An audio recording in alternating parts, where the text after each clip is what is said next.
Salut! Dans cette vidéo, je vais t'expliquer comment on passe d'un mauvais site e-commerce qui a aucune chance de ranker à un site e-commerce qui génère plusieurs dizaines ou centaines de milliers d'euros de chiffre d'affaires. Est-ce que ça fonctionne? Pour ce site-là ou ce site-là, oui, cette stratégie fonctionne et je vais vous la partager aujourd'hui. Alors un papier, un stylo et let's go. Juste avant que ça commence rapidement, si tu as envie qu'on fasse un diagnostic de ton site qui est complètement offert, c'est juste en dessous dans les liens qu'il y a en description. Et si jamais tu veux directement prendre rendez-vous pour parler SEO avec moi, je te mets le lien dans le commentaire épinglé. Bonne vidéo à tous. Premièrement, il va falloir savoir quelle est la SERP sur laquelle tu vas te battre. La SERP, pour page de résultats de recherche, c'est un peu la base du SEO. En gros, c'est de comprendre ce dont les utilisateurs ont besoin. Est-ce que c'est une SERP informationnelle avec des articles de blog, transactionnelle avec des pages produits, au contraire commerciale avec des articles un peu plus top, meilleur versus, par exemple l'iPhone 15 versus Google Pixel 8, ça c'est commercial parce qu'on cherche à faire le distinguo entre deux solutions, mais on a quasiment la carte bleue en main. Transactionnel, acheter un iPhone 15, là-dessus pas de problème pour comprendre, et informationnel, réinitialiser un iPhone 15 par exemple, on va plutôt attendre une vidéo ou un article de blog. On en a une petite dernière qui s'appelle l'intention navigationnelle, et qui elle est une intention d'une personne qui connaît déjà une marque et qui veut acheter une télé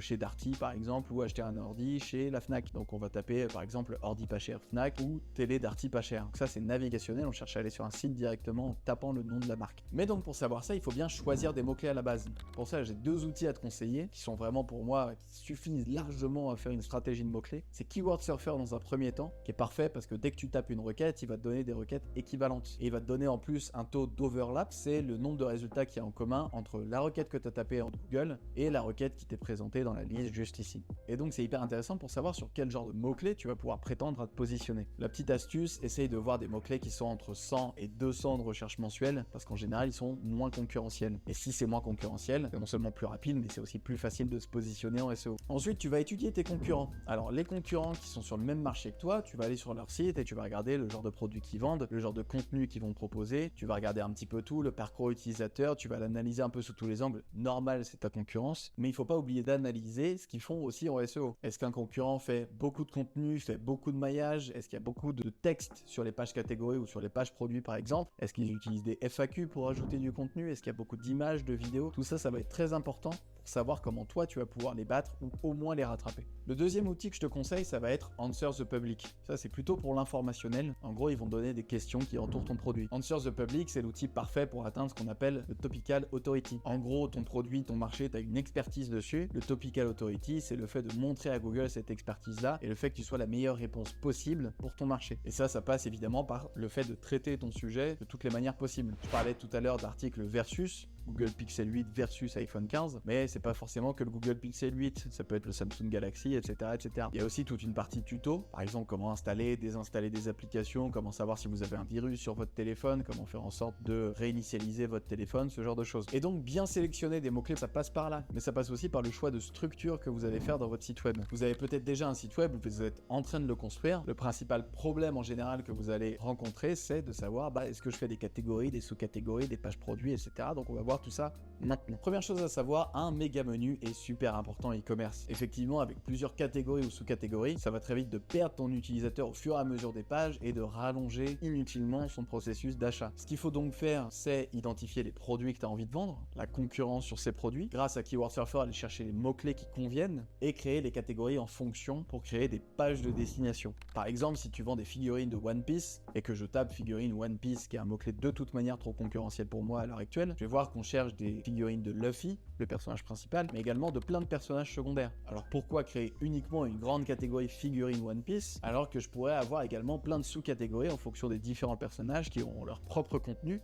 et sur lesquels les gens arriveraient directement. Et donc au fur et à mesure va se dessiner une architecture SEO qui va faire par exemple toutes nos figurines, et ensuite figurines Luffy, les personnages secondaires, etc., etc. Et vous allez voir qu'en fonctionnant comme ça, votre architecture de site web va se faire toute seule en fait. Et pourquoi c'est important d'avoir des catégories bien identifiées? Tout simplement parce que le maillage interne est très important en SEO. Le maillage interne, c'est une pratique qui consiste à faire des liens entre vos pages pour distribuer en quelque sorte ce qu'on appelle le jus SEO. Le jus SEO, c'est le score SEO, la puissance SEO de vos pages qui naviguent au travers des liens. Et donc forcément, on veut bien siloter les catégories Parce qu'on n'a pas envie qu'une page qui parle de Nami aille sur une page qui parle de Luffy. Ou parce qu'on n'a pas envie qu'une page figurine aille vers une page mug ou t-shirt si vous en vendez aussi. Parce que ce serait pas suffisamment pertinent pour Google. Il faut savoir qu'un mauvais maillage interne, c'est la première cause de cannibalisation SEO. C'est-à-dire, c'est la première cause qui fait que 2 pages de ton site vont vouloir se positionner sur le même mot-clé. Au final, aucune des 2 pages ne se positionnera. Ce qu'on appelle la cannibalisation. Google hésite quelque part entre plusieurs pages. Et donc, une fois qu'il y a un méga menu, qu'il y a des catégories, que c'est bien siloté, et ben en fait, tu vas réduire ce qu'on appelle la profondeur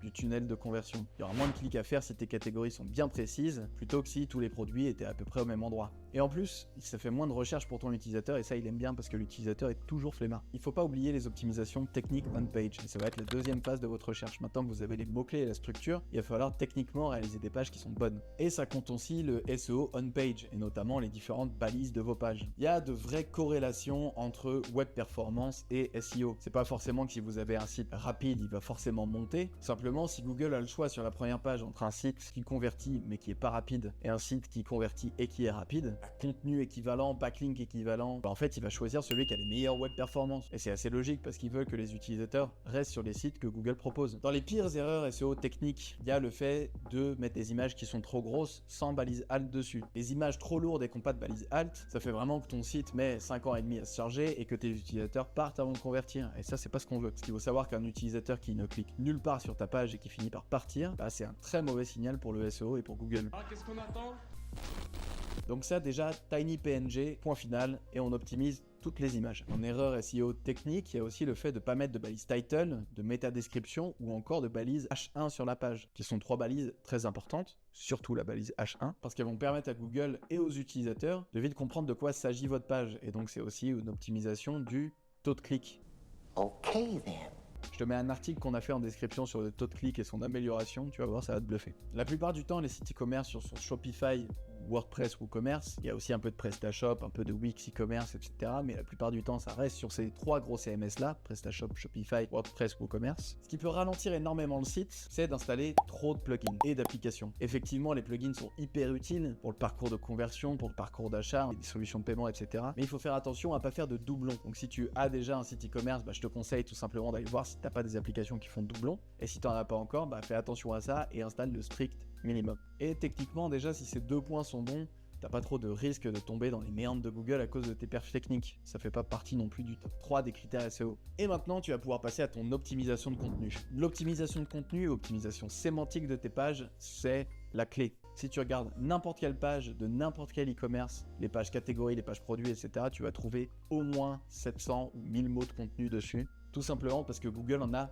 besoin. Son algorithme fonctionne essentiellement là-dessus. Et même si une optimisation de contenu parfaite n'est pas forcément une optimisation qui t'emmène en première position directement, ça reste aussi un peu un droit de jouer à la table et d'aller sur la première page un peu facilement parce que la plupart des sites ne vont pas faire ce step-là. Donc on va parler page par page. Déjà, ta page d'accueil n'est pas une page qu'on optimise sur un mot-clé. La page d'accueil, c'est pour ta marque. D'accord ? Pourquoi ? Tout simplement parce que maillage interne. Ta page d'accueil est en général la page la plus puissante du site. Et c'est le cas pour tous les sites web. Parce qu'en général, c'est elle qui reçoit le plus de backlinks, donc de liens qui viennent d'un site extérieur vers le tien. Et comme je disais tout à l'heure, la source principale de cannibalisation SEO, c'est le fait qu'une page de départ et une page d'arrivée n'est pas forcément le bon contenu ou la bonne cohérence dans son contenu. Donc mettons que tu vendes des chaussures, que ton produit phare ce soit des bottines. Donc tu te dis, tiens, je vais optimiser ma page d'accueil sur les bottines. Derrière, Google va un peu considérer tous les liens internes qui vont partir de ta page d'accueil comme des liens partant d'une page estampillée bottine en fait. Donc forcément, ces liens de maillage interne qui viennent de la page la plus puissante du site seront considérés comme non cohérents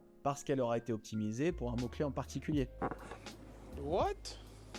Donc par exemple, si tu vas vers la page sandales ensuite, ce sera pas cohérent parce que ça partira d'une page qui parle de bottines. Et ça, c'est important de le comprendre parce que c'est à partir de la catégorie et de la sous-catégorie qu'on commence à parler du produit spécifiquement et pas à partir de la page d'accueil ou pas à partir de la page tous nos produits. Donc page catégorie et sous-catégorie pour ton site e-commerce, c'est très simple. Déjà, l'idéal, c'est d'avoir plusieurs produits sur chaque page catégorie. Sinon, autant faire une page produit directement, quasiment. Et ensuite, il va falloir commencer ton silo à partir de là. C'est-à-dire que sur ta page catégorie, tu vas avoir des liens qui passent vers par exemple une catégorie sœur ou vers tes pages produits, en essayant le plus possible de faire des liens in-text. Donc des liens in-text, comme on est en train de voir à l'écran, c'est des liens qui sont à l'intérieur d'un paragraphe, qui sont contextualisés, qui en général ont plus de poids qu'un lien qui est de toute manière partout sur le site web. Et donc le contenu pour contextualiser ces liens est aussi hyper important. Donc ça, c'est quelque chose à ne pas sous-estimer. Il y a beaucoup de sites qui optimisent leur page produit, très peu qui optimisent leur page catégorie, mais c'est bien là que se situe la plupart du jus SEO transactionnel et des requêtes SEO transactionnelles. Exemple, quelqu'un qui va taper après-shampoing ne recherche pas un après-shampoing spécifique. Il va rechercher les meilleurs après-shampoings du marché ou il va chercher plusieurs options d'après-shampoing sur une page catégorie. Logique. Si jamais ton site e-commerce propose plusieurs marques, les pages marques sont un peu à part. Les pages marques sont là pour se positionner sur des mots-clés génériques liés à la marque. Donc c'est en général un peu plus compliqué. Il faut surtout s'en servir comme des hubs de maillage, c'est-à-dire charger ces pages sémantiquement avec tout le champ lexical de la marque, les différents modèles, historiques, etc. et les relier aux différentes pages produits ou catégories que tu vas avoir disséminées sur ton site avec toutes ces pages-là. Et les pages produits, tout simplement, ce que je conseille, c'est d'ajouter des FAQ, comment utiliser le produit, quand utiliser le produit. Tout ça, ça va être très intéressant pour ton utilisateur et ça va te permettre d'ajouter du contenu pour Google. Quelques cas particuliers pour les produits, par exemple, si vous en proposez un et qui s'avère être indisponible ensuite, ne faites surtout pas de redirection vers votre page catégorie ou vers un autre produit. Ce serait très bizarre d'un côté parcours utilisateur. Ce qu'il faut faire, c'est faire une belle 404 en disant que le produit n'est plus disponible en proposant plusieurs alternatives. Un cas particulier pour les pages catégories, c'est une catégorie qui aurait plusieurs pages et donc potentiellement toutes ces pages-là, avec des URL par exemple en page 1, page 2 ou page 3, c'est du contenu dupliqué. Ce qu'il faut faire dans ces cas-là, c'est installer des balises Prev et Next. C'est beaucoup plus facile que ça en a l'air, c'est simplement que sur la page 1, tu vas mettre Next page 2, sur la page 2, tu vas mettre une balise Prev page 1 et une balise Next page 3, un peu comme je suis en train de vous montrer à l'écran. Et donc ça, c'est hyper facile à mettre en place, ça permet d'éviter le contenu dupliqué.